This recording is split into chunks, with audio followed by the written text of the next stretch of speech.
Breaking news overnight. A judge has reinstated the Covington lawsuit against the Washington Post, and they will be moving into discovery. This is insane. This is huge. And everybody who is facing a lawsuit from Covington must be sweating in their boots because discovery ain't pretty. Okay, I don't know what they're going to ask for. I'm not a lawyer, so I don't know what the scope will be, but discovery is basically, we get to see what you were doing when you were writing this story. So you might have an email from someone saying, like, look at these MAGA chud far right, insulting them. Maybe not enough to prove defamation, but we might see under the curtain, behind the curtain, what's really going on. I think we might see evidence of bias, but who knows? Now, this is complicated, but there's, CNN, I think Kathy Griffin, a bunch of celebrities are involved in this. For those that don't remember, the Covington story were the kids who were standing around minding their own business when a Native American dude walked up and got in this kid's face banging a drum, and then everyone in the media rushed to condemn this kid. You know what's really, really funny? Because I'm going to make sure I bring this up before we go through this. The other day, a writer for the Washington Post claimed that al-Baghdadi was not a coward. What? They had just previously called him an austere scholar.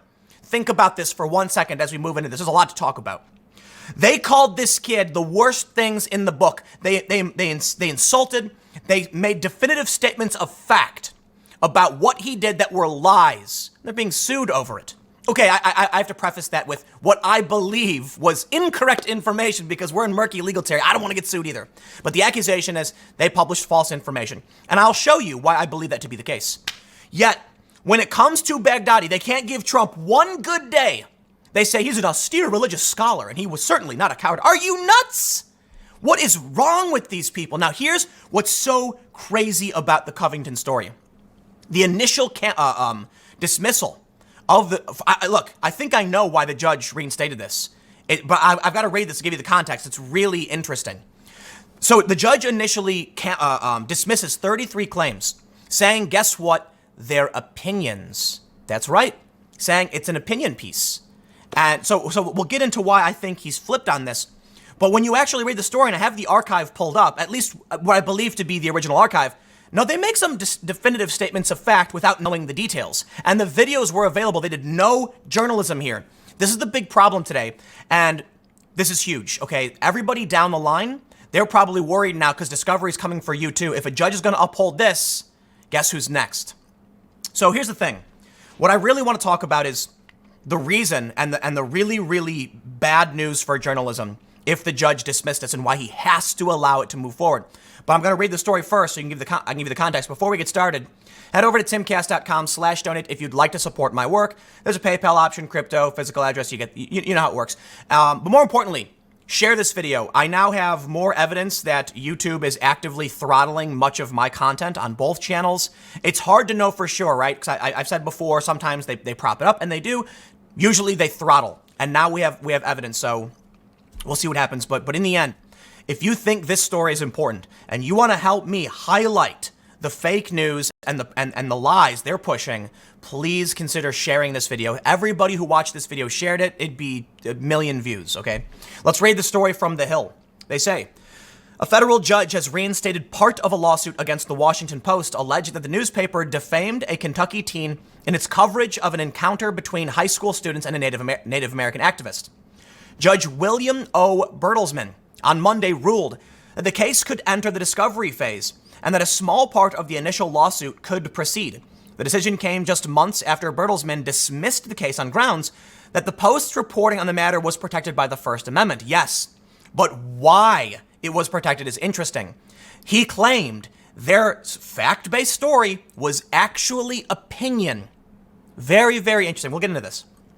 The family of Nicholas Sandmann, the Covington high school student, sued the Post for $250 million in damages in February over its coverage of the teen and its classmates' encounter with a Native American elder in Washington, D.C. The suit accused the newspaper of having targeted and bullied Sandmann and of publishing a series of false and defamatory print and online articles about the incident. Sandmann had appeared in a viral video in January. So we know the story. He was on the steps of the Lincoln Memorial. Native American guy walks up to Sandmann's face, who is like awkwardly standing there confused, like, what do I do? And then the media made it look like he was the bad guy. They lied. They said Nick Sandmann got in the face of the Native American, and then you see all these kids laughing, and they said all the worst things in the book, and it turns out it was a bunch of kids minding their own business when this Phillips guy, who's lying about his veteran status, gets in his face and then proceeded to lie after the fact about everything that happened. They say Phillips had claimed that Sandmann blocked his ability to move, though Sandmann has denied doing so, the Post noted. That's the Post noted. That's in their story now, talking about getting sued. So they're trying to defend themselves. Bertelsmann in July cited statutes protecting opinion while dismissing the 33 statements that Sandmann's family had sued the Post over. He also cited case law while arguing that statements in articles on Sandmann needed to be more than annoying, offensive, or embarrassing. Few principles of law are as well established as the rule that statements of opinion are not actionable in libel actions. The statements that Sandmann challenges constitute protected opinions that may not form the basis for a defamation claim. After reviewing an amended complaint, Bertelsmann ruled Monday that 3 statements related to the Post's coverage of Phillips' claim that Sandmann blocked Phillips warranted further review. These 3 statements state that Sandmann blocked Nathan Phillips and would not allow him to retreat. Suffice to say that the court has given this matter careful review and concludes that justice requires that discovery be had regarding these statements and their context. The court will then consider them anew on summary judgment. Woo! So it looks like they did, Sandmann and his lawyers did an amended suit going down to 3 statements, and the judge said, there we go. Bertelsmann noted that the amended complaint accuses Phillips of deliberately lying about the encounter. The complaint also claims that Phillips had an unsavory reputation that the newspapers should have been aware of in its coverage. The Washington Post did not immediately return a request for comment from the Hill.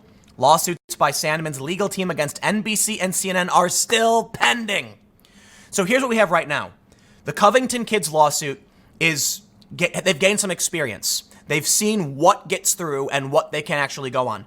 I got to tell you, man, one of the most frustrating things about defamation suits is you need to prove damages, especially for public figures.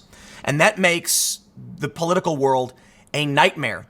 And if we don't do something about this, our political world is going to completely collapse. You have these people on the left saying Facebook shouldn't be allowed to lie, or shouldn't allow politicians to lie. Listen, man, when they play these weaselly games in media where they claim that I pushed a conspiracy simply because out of the 1,000 hours of content I've produced, I mentioned something in passing for 30 seconds with a source that was later corrected, that's what they do. They say that because I interviewed someone, I'm connected to them. Okay, yeah, I'm connected to communists in, former Soviet territories, if that's the game you want to play. Because there's no direct damages, it causes a long-standing and lasting career damage. And the people who write these stories are usually faceless. There's no byline, or they're activists. They lie. And right now, I'm dealing with defamation because I almost swore. Because some cartoon avatar account pulled some clips out of context and mashed them together to make a fake clip, and then someone from a major news outlet who hates me ran that as fact. Welcome to the modern era. We cannot allow this to continue. The journalists have to do their jobs, and if they don't, something must be done about it, okay? I don't know the solution, but I'll tell you this. Check this out. Here's January 19th. I don't know if this is the very first article that was written by the Washington Post. This is the earliest I could find. However, they do say this. A viral video of a group of Kentucky teens in Make America Great Again hats taunting a Native American veteran on Friday has heaped fuel on a long-running, intense argument among abortion proponents as to whether the close affiliation of many anti-abortion leaders with President Trump since he took office has led to moral decay that harms the movement. Right away, they said they were taunting him. That is a statement of fact we know to be false. It's not. So here's the thing. The judge said it's opinion. It's an opinion. Whoa. Here's why I think they absolutely had to reverse this. Could you imagine if you had defamation precedent stating that a fact-based news report or something alleging to be was just an opinion? That would literally make every single news report an opinion piece. Think about it. They say he was taunting the Native American. We know, based on the context of the situation, that is not true. But they argue, based on the video we saw, that's what we interpreted. And there we go. Facts don't matter. We saw them taunting. That's fair. Okay, the judge says that's your opinion. Whoa. This is supposed to be a fact-based news report, telling people what's going on and bringing up the issue. Now, this, I don't know if this is actually supposed to be a fact-based news report, but it certainly doesn't say opinion up top like some of the other articles do. Opinions. The Covington students failed to act like grown-ups. So did the adults. This is January 22nd. Washington Post ran these op-eds smearing the kids. Look at this. Nothing justifies what the Covington students did. Look at this.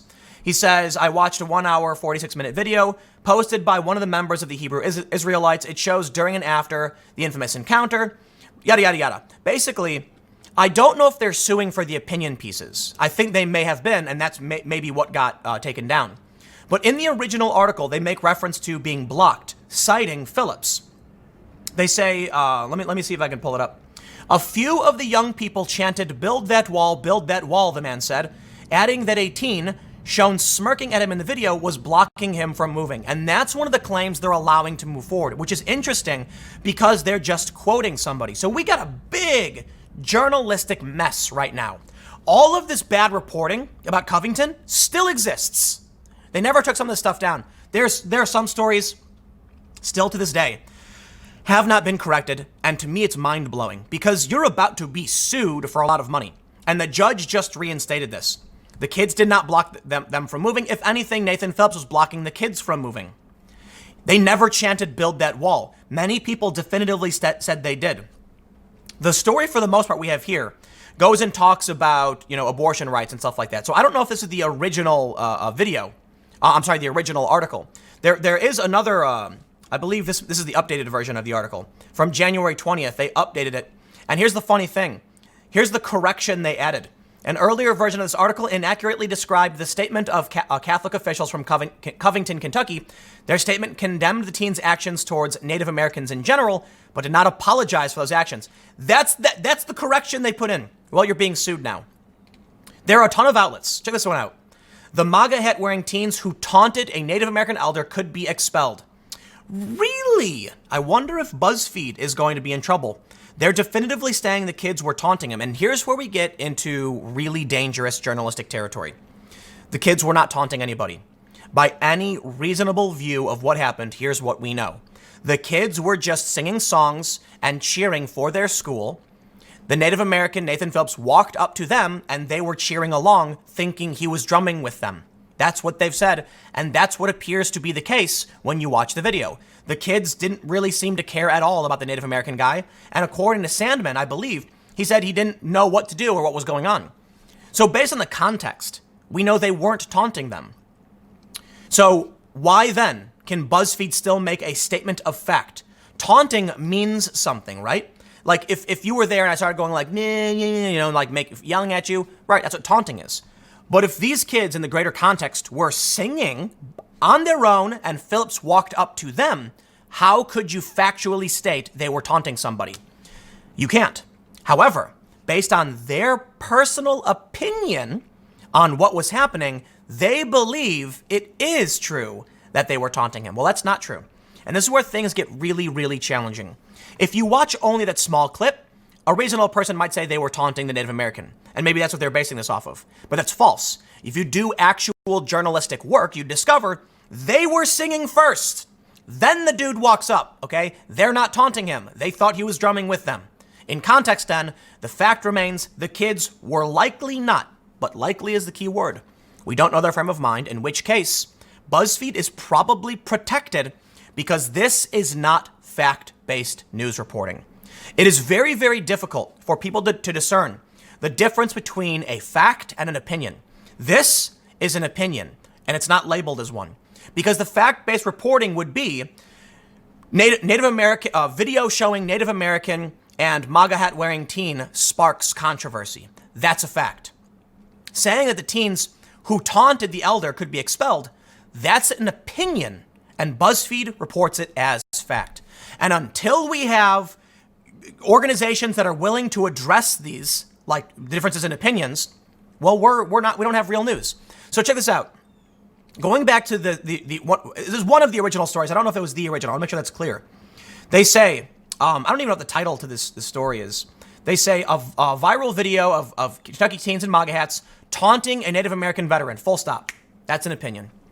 You can't say that's what the video of, because if you were going to report this as fact, you would say a viral video of a group of Kentucky teens in Make America Great Again Make America Great Again hats with a Native American veteran on Friday has heaped fuel on a long-running intense fire.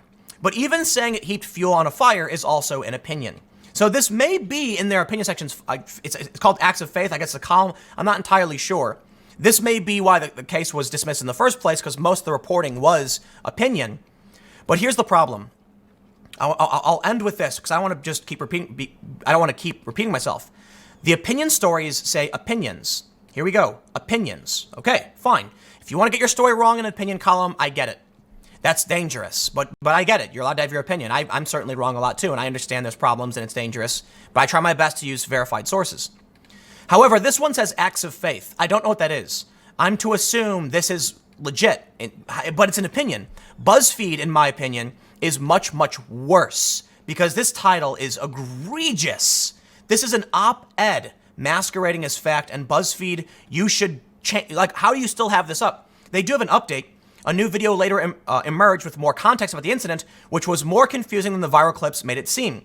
No, anybody who did any work would have clearly seen these kids were minding their own business. They're rowdy young people minding their own business. Phillips confronted them. Phillips was the guy who started all of this. Nobody was confronting or taunting anybody. But people believe this. A lot of people on the left will see it and say, dude, they were taunting him. I've seen the video. Dude. This is where it just breaks down. It just completely breaks. So there's the last thing I'll just mention is the Washington Post covering themselves is hilarious. I guess they have to or whatever. But Paul Farhi, I believe, forgive me if I'm wrong, but he's the guy who refused to correct a story he got wrong about James O'Keefe, and then later an editor had to intervene and issue a correction. So basically, I believe it was Farhi, and if I'm wrong, forgive me and I apologize. But there was a story where O'Keefe did an expose on CNN, Project Veritas, and said, O'Keefe says in the beginning of the video, I'd like to introduce you to so-and-so, a producer in Atlanta. The journalist for the Washington Post said, James O'Keefe didn't disclose this guy's in Atlanta. James said, what are you talking about? It's like literally the introduction sentence. And the dude said, I will not correct. Later on, an editor, someone else, had to intervene and issue the correction. That's amazing. And now you have Farhi writing about their own organization being sued. I think they should not have done that. In my opinion, they should have issued a statement saying, here's what we believe to be happening, and here's our view on the matter, and it should come from the editorial board. But having a reporter report on yourself presents all sorts of problems. Come on, Washington Post. You know what, man? You've got this guy trying to defend Baghdadi. And you also had, and I love calling this out, Dave Weigel, okay, he's a well-known journalist, a couple of years ago, fabricated a story about Kim.com hacking into Seth Rich's Gmail account. Yep. Now, he used words like may have, believed to be, and things like that, but he wrote a story about how they believed a hacker from New Zealand was trying to break into Seth Rich's account, and that is just ridiculous. And 6 months later, went in and made sweeping edits to the page to change everything. Bravo, Washington Post. Democracy dies in darkness. Sure it does. But you're not shining light on anything. So you know what? Maybe you can go into the darkness and die along with the rest of it. All right, stick around. Next segment's coming up at 1 p.m., and I will see you all then.